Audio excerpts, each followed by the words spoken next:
David को व्यवहारवाद का प्रणेता कहा जाता है।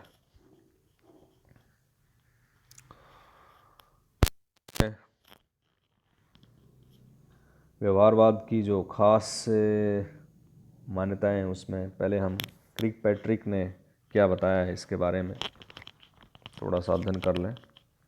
क्रिकपैट्रिक और उसमें क्रिकपैट्रिक ने कुछ उसकी 4 विशेषता बताई हैं। तो पहला तो वो इस बात पर बल देता है कि राजनीतिक अध्ययन और शोध कार्य में विश्लेषण की जो मौलिक इकाई है वो संस्थाई न होकर व्यक्ति होना चाहिए। क्रिकपैट्रिक ने व्यवहारवाद की एक विशेषता ये बताई है कि अध्ययन की जो इकाई है वो संस्था न होकर व्यक्ति होना चाहिए।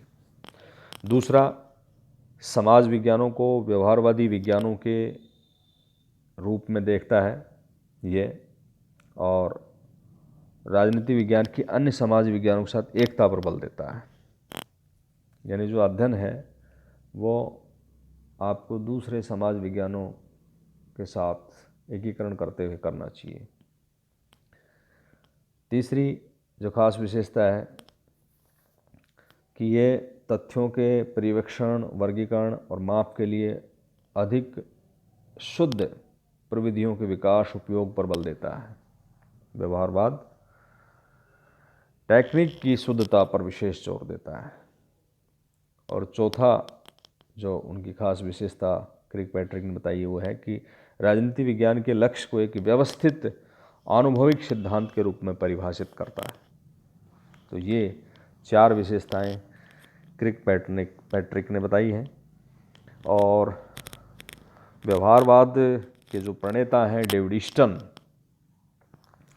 उन्होंने व्यवहारवाद के लक्षणों का विस्तार से विवेचन ही नहीं किया बल्कि इनको बौद्धिक आधारशिलाएं बताए जिसके आधार पर व्यवहारवाद का सारा आंदोलन चला है। ये व्यवहारवाद के मूल सिद्धांत हैं। डेविड ने इनको प्रस्तावित किया और जिन्हें प्रारंभ में सभी व्यवहारवादियों ने स्वीकार किया था वो निम्न प्रकार से हैं। तो उसमें पहला है नियमितताएं, रेगुलरिटीज। ईस्टन की ये मान्यता है कि जो मानव व्यवहार है उसमें बेतरतीब ढंग से नहीं होता मानव व्यवहार, बल्कि उसमें कुछ रेगुलरिटीज होती हैं। अर्थात मनुष्य के राजनीतिक व्यवहार में कुछ ऐसी प्रवृत्तियां पाई जाती हैं जो बार बार उभर कर हमारे सामने आती हैं। और व्यक्ति का जो राजनीतिक व्यवहार है वो सामान्यतः एक सी स्थिति में एक सा रहता है। अब ऐसे नियमित व्यवहार के आधार पर कुछ सामान्य निष्कर्ष निकाले जा सकते हैं, अथवा ये कहें कि सिद्धांत का निर्माण किया जा सकता है और जिसके आधार पर राजनीतिक घटनाओं को समझा जा सकता है, उनके बारे में मोटी भविष्यवाणी किया जा सकती है। तो कहने का मतलब ये है कि व्यवहारवादी ये मानते हैं कि मानव के क्रियाकलापों में, मानव के जो व्यवहार हैं उसमें रेगुलरिटीज़ पाई जाती हैं, नियमितता पाई जाती है। दूसरा, सत्यापन, वेरिफिकेशन।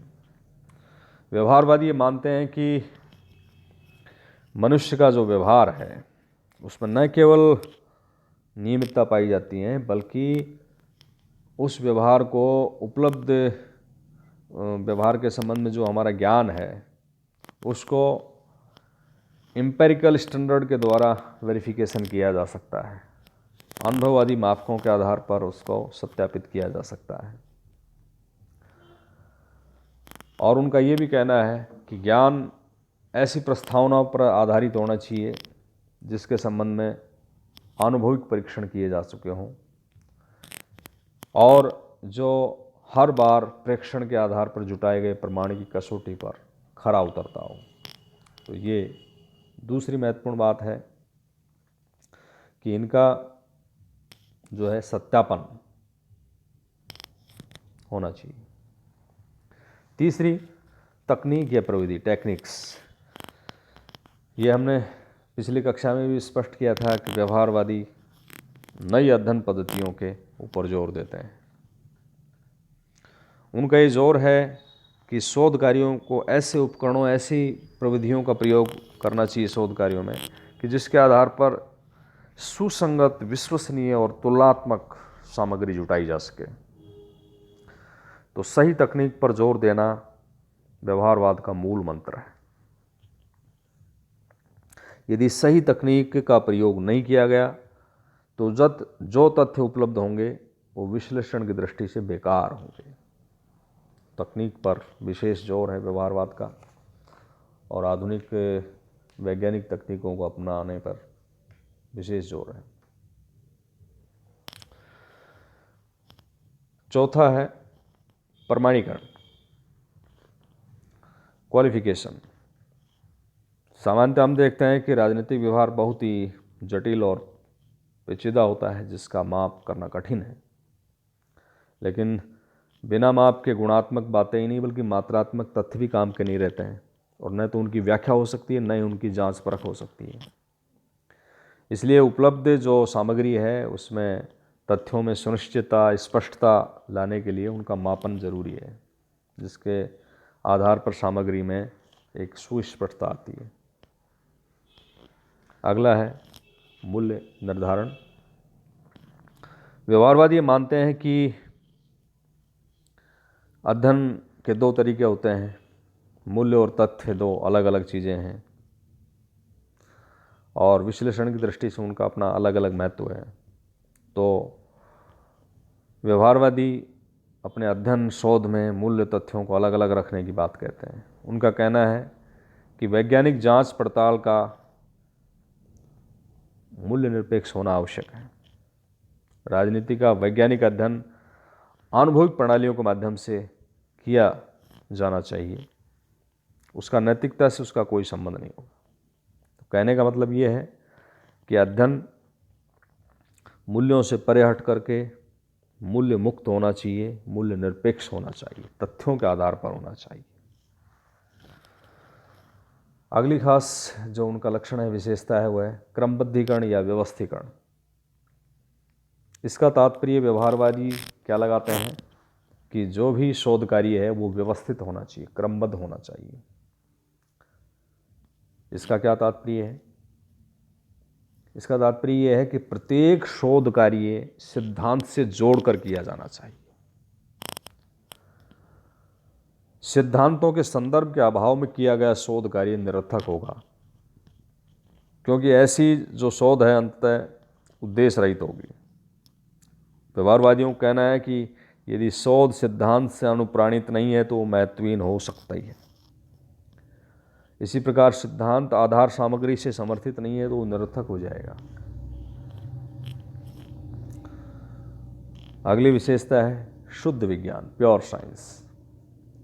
व्यवहारवादी शुद्ध विज्ञान के लिए शुद्ध अनुसंधान पर बल देते हैं। वे वैज्ञानिक ज्ञान की सामाजिक उपयोगिता से अपने शोध कार्य को संचालित नहीं करते हैं। उनका यह कहना है कि ज्ञान की कोई सामाजिक उपयोगिता है या नहीं है, ये गौण बात है, और इस तथ्य के आधार पर शोध कार्य अनुप्राणित नहीं होता।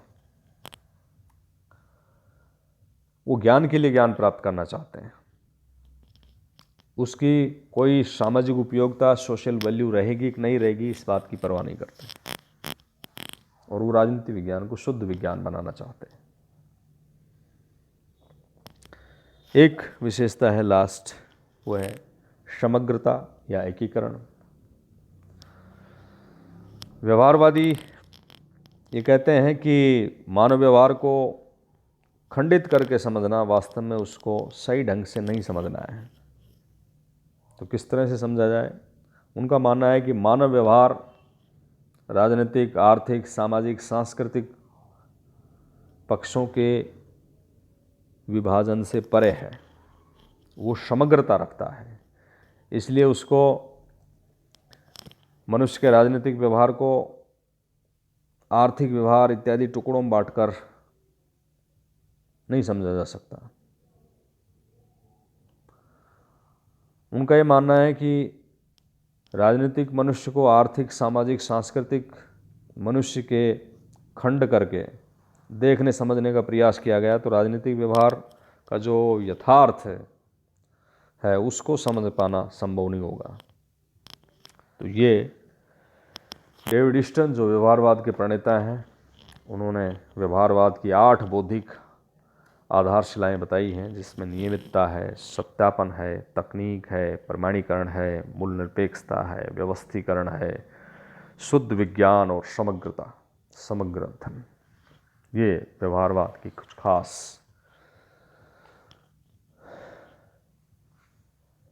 देन है, लक्षण है। अब हम बात करेंगे कि व्यवहारवाद के आलोचकों ने क्या आलोचना की है। तो उसमें डेविड ईस्टन और दूसरे व्यवहारवादियों ने जो उनके कुछ खास लक्षण बताए, उनके आधार पर ही आलोचना की जाती है, जिसमें मुख्य बिंदु हैं राजनीति विज्ञान शुद्ध विज्ञान नहीं। व्यवहारवादी राजनीति विज्ञान को शुद्ध विज्ञान बनाना चाहते हैं, लेकिन आलोचक ये कहते हैं कि व्यवहारवादी ये भूल जाते हैं कि प्राकृतिक विज्ञानों और राजनीति विज्ञान के तथ्यों में बड़ा अंतर होता है। राजनीति विज्ञान के जो फैक्ट्स हैं वो प्राकृतिक विज्ञान के तथ्यों की तुलना में अधिक जटिल, अत्यधिक परिवर्तनशील होते हैं। न तो उनकी हर धारणा का मापन हो सकता है, न ही सत्यापन हो सकता है। और कार्ल पॉपर ने तो इन पर टिप्पणी करते हुए लिखा है कि राजनीति वैज्ञानिक की जो भविष्यवाणियां हैं वो अगर मगर की स्थिति से आगे नहीं बढ़ सकी। दूसरा, पद्धतियों पर अत्यधिक बल देता है। हमने पिछले कक्षा में भी इस बात को स्पष्ट किया था कि व्यवहारवादी अध्ययन के केंद्रीय विषय को बदलते हैं और उसके साथ ही अध्ययन पद्धतियों पर की शुद्धता पर, उनके वैज्ञानिक पद्धतियों पर जोर देते हैं। तो व्यवहारवादियों की इस पॉइंट पर आलोचक ये कहते हैं कि व्यवहारवादी तथ्य और आंकड़ों को एकत्रित करने में इतने उलझ जाते हैं कि वो जो महत्वपूर्ण तथ्य हैं उनको भुला जाते हैं। राजनीतिक घटनाओं, समस्याओं के जो आंतरिक तत्व हैं उनको साक्षात्कार प्रश्नावलियों की प्रविधियों के द्वारा नहीं समझा जा सकता। मानव व्यवहार इतना अनिश्चित होता है कि एक परिस्थिति में कोई आप सर्वे करें, कोई ज़रूर नहीं कि उसी प्रकार का सर्वे दोबारा से सिद्ध हो पाए। एक है मूल निरपेक्षता संभव नहीं है। व्यवहारवादी मूल निरपेक्ष अध्ययन पर बहुत जोर देते हैं, लेकिन आलोचक ये कहते हैं कि अनुसंधानकर्ता जो रिसर्च करते हैं, जो शोध करते हैं, उनके व्यक्तिगत मूल्य कहीं न कहीं उनके निष्कर्षों से प्रभावित होते हैं। कोई भी अध्ययन करता, कोई भी शोध करता, कोई शोध प्रारंभ करता है तो विषय का चुनाव भी उसके मूल्य, हित और जिज्ञासाओं से प्रभावित होता है। तो मूल निरपेक्षता राजनीति विज्ञान में संभव नहीं है। लियो स्ट्रास कहते हैं कि मूल निरपेक्षता का परिणाम गटर की विजय ही हो सकता था और यही हुआ। एक उनकी आलोचना है कि व्यवहारवादी जो बहुत सारी अपरिचित शब्दावली और शुष्क वाक्य रचना करते हैं, व्यर्थ का शब्द आडंबर बुनते हैं और निरर्थक दलीलें देते हैं, तो वो राजनीति विज्ञान में केवल शब्द जाल बुनते हैं। एस.पी. वर्मा ने इस संदर्भ में कहा है कि तटस्थता और निष्पक्षता प्राप्त करने के लिए अनुभववादी सिद्धांतवादियों ने एक नया उलझाने वाला फूहड़ शब्द जाल आविष्कृत कर दिया है। और एक आलोचना इनकी की जाती है कि अत्यधिक खर्चीली पद्धति है। व्यवहारवादी अध्ययन के नाम पर करोड़ों डॉलर खर्च किए गए अमेरिकन व्यवहारवादियों के द्वारा, और बार बार सर्वेक्षण किए गए, बार बार तथ्य एकत्रित किए गए, और फिर ऊपर से ये कहते हैं कि अध्ययन की कोई सामाजिक उपयोगिता हो या ना हो इसकी कोई गारंटी नहीं। तो आलोचक ये कहते हैं कि ये पद्धति अत्यधिक खर्चीली है। लेकिन इसका तात्पर्य ये नहीं है कि व्यवहारवादी जो अध्ययन है, विश्लेषण है, उसका कोई महत्व नहीं है। उसका महत्व है उनको बिंदुओं के आधार पर हम स्पष्ट कर सकते हैं कि राजनीति विज्ञान में राजनीतिक शोध के लिए एक सैद्धांतिक ढांचे के विकास का सूत्रपात इन्होंने किया है। राजनीति विज्ञान में नवीन और परिष्कृत अध्ययन पद्धतियों, नए तरीकों के अध्ययन पर जोर दिया जाने लगा। राजनीति विज्ञान में अंत अनुशासनात्मक दृष्टिकोण को अपनाया गया, अर्थात विभिन्न समाज विज्ञानों के अध्ययन की एक रूपता पर, एकीकरण पर बल दिया जाने लगा। व्यवहारवादी राजनीति विज्ञानियों ने अध्ययन के दृष्टिकोण को व्यापक किया।